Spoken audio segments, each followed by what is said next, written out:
You're not going to use this, are you? Just the screen. Yeah. Can I just set this? Well, I can use that. I'll just send it to Oh, my can you? Oh, okay. I'll do that. I think that will be easier.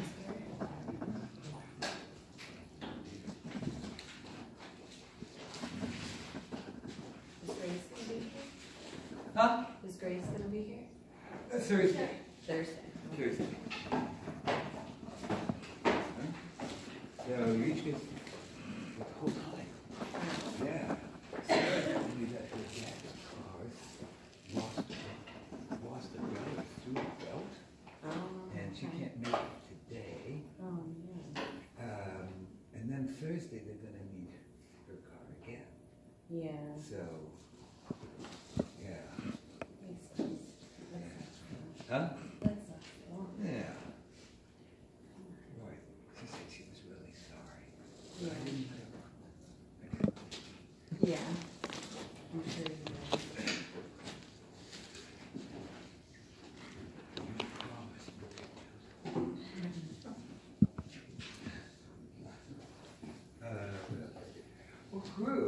We're doing poetry today and Thursday, and I believe there was a reading on Collingwood. R.G. Collingwood, a British philosopher, wrote something called Principles of Art in the 20s, and went on to talk, he did many things in that book. He's a good writer. Sometimes you have to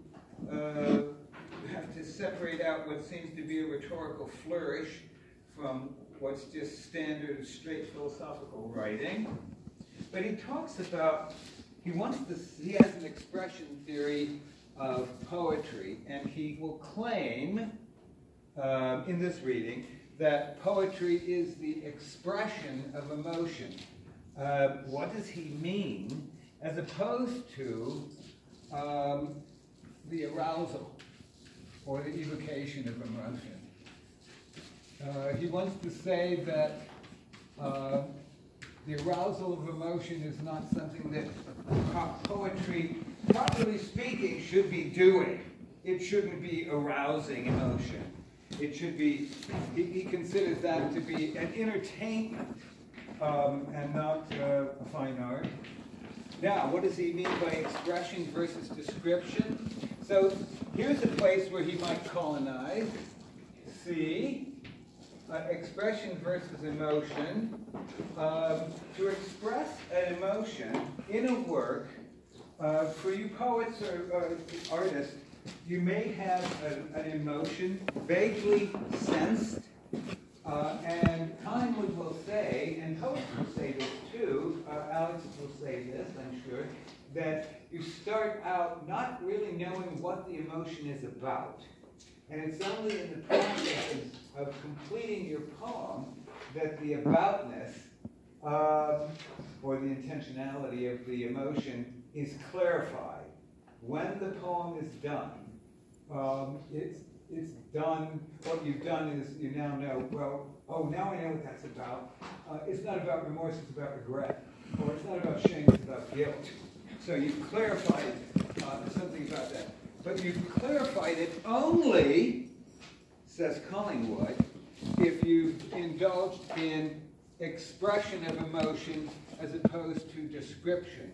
He wants to say that description is very general and typically hides or conceals the individuality of the emotion that you feel. And your job as a poet is to get that emotion across to readers in as fine-grained a way as possible so that they can follow you and you can say at the end of the poem or reflections on the poem, I know what this was about.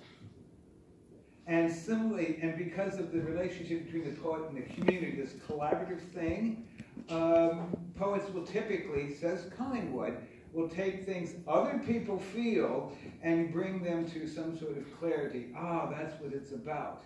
After 9/11, people were writing about what it was like for them to experience 9/11, people who were there, people who weren't there. I don't remember reading poems but I didn't do a comprehensive survey about this. But people were writing, thoughts of what the hell is this like? I mean, the day of, the day after, you're still asking yourself, what the hell just happened? What just happened? So you might ask yourself that, what am I feeling right now? It's only when you complete the poem that you now know what that emotion is about. But you can't get involved in describing the emotion. That's too general. It's not unique enough to the experience of what it's like. So what he rules out are emotion labels. I agree that there is a distinction here, but what Collingwood will claim is that you can't use this in coming to clarity about what your emotion means for you. That's really interesting thought. So that's where this might colonize is saying that you can't have, in a real poem, you can't have emotion labels. You can't have descriptive expressions of emotion like anger. I was angry, or I was sad, or whatever. It has to be expressive. So you talk about what it's like, and the reader can get from your talking about it, can get what the emotion is about.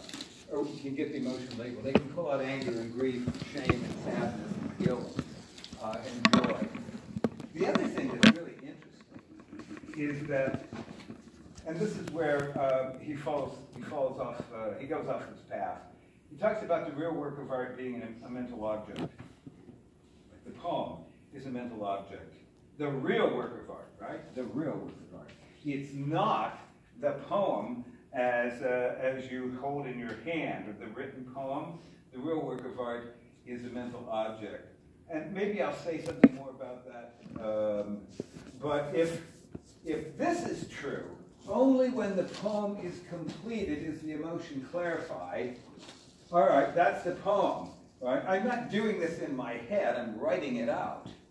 If that's true, and that's a claim that he makes, then that can't be true. So we could label this 1, 2, 3, 4, that if this is true, this can't be. If this is true, that can't be true. So I see a problem. And I'll talk more about that later. Alex Tester is with us today to talk about poetry. And we will, let's see, who's going to need the, oh, we need the screen first. Okay, I'm going to push this down now. I feel like I'm on a submarine. Uh-oh. Let's see. No, that's too dark. I don't want you to get dark like that.